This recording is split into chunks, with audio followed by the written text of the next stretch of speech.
प्रिय मित्रों, आज हनुमान जन्मोत्सव के अवसर पर एक विस्तृत और भक्तिपूर्ण कथा है। भगवान बजरंगबली जी की कथा ऐसा है कि सुनने वाला भक्ति के रस में डूब जाए।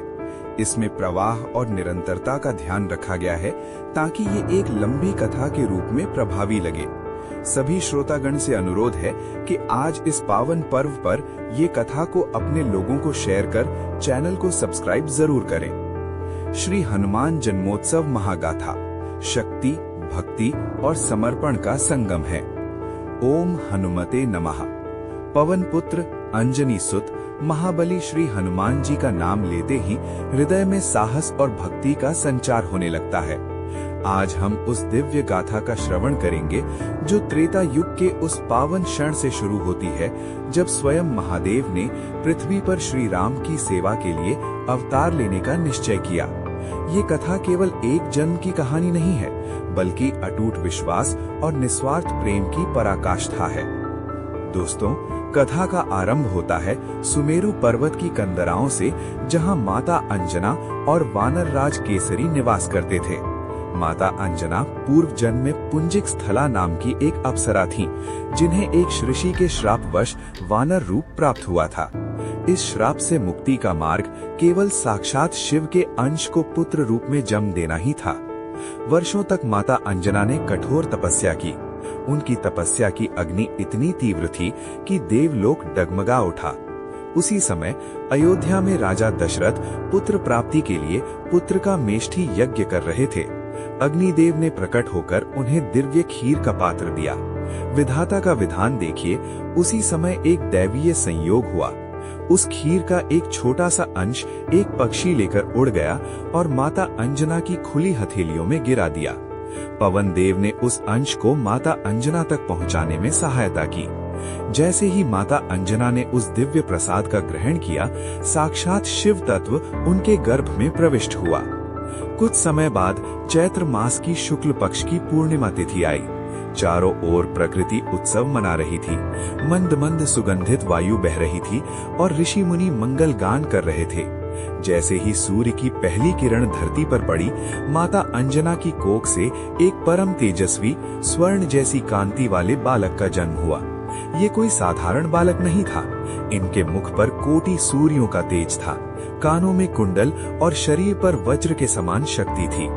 जन्म लेते ही बालक ने जय श्री राम का उद्घोष किया, जिससे 10 दिशाएं गूंज उठी। आगे है भगवान बजरंगबली जी के बाल लीला और सूर्य को फल समझने की कहानी।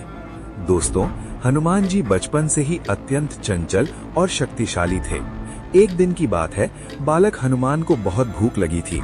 माता अंजना फल लेने गई थी। तभी उनकी दृष्टि आकाश में चमकते हुए लाल सूर्य पर पड़ी। उन्हें लगा कि वो कोई बड़ा और मीठा फल है। अपनी असीमित शक्ति के बल पर उन्होंने एक ही छलांग लगाई और सूर्य की ओर उड़ चले।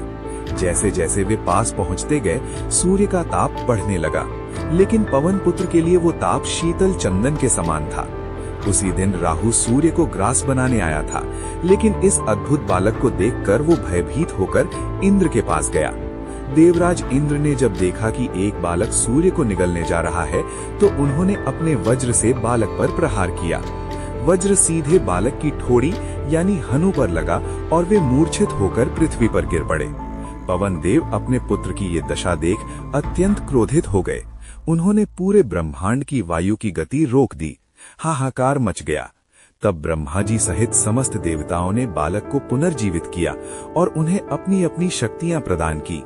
इंद्र ने कहा कि मेरा वज्र अब इस पर कोई प्रभाव नहीं करेगा, इसलिए इनका नाम हनुमान होगा। ब्रह्मा जी ने अजेय होने का वरदान दिया, तो यमराज ने काल से मुक्ति दी।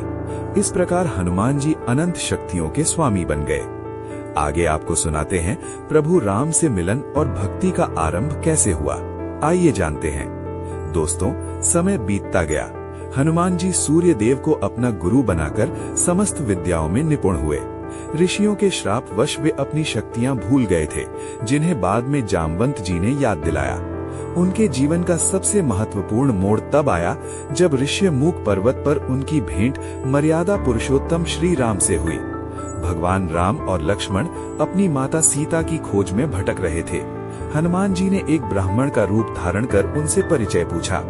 जैसे ही उन्हें ज्ञात हुआ कि ये उनके आराध्य प्रभु राम हैं, वे उनके चरणों में गिर पड़े। यहीं से हनुमान जी की उस सेवा का आरंभ हुआ जिसने रामायण के इतिहास को अमर कर दिया। हनुमान जी ने सुग्रीव और राम की मित्रता कराई और फिर अकेले ही समुद्र लांघ कर लंका पहुंच गए। दोस्तों, आगे है लंका दहन और विजय का शंखनाद।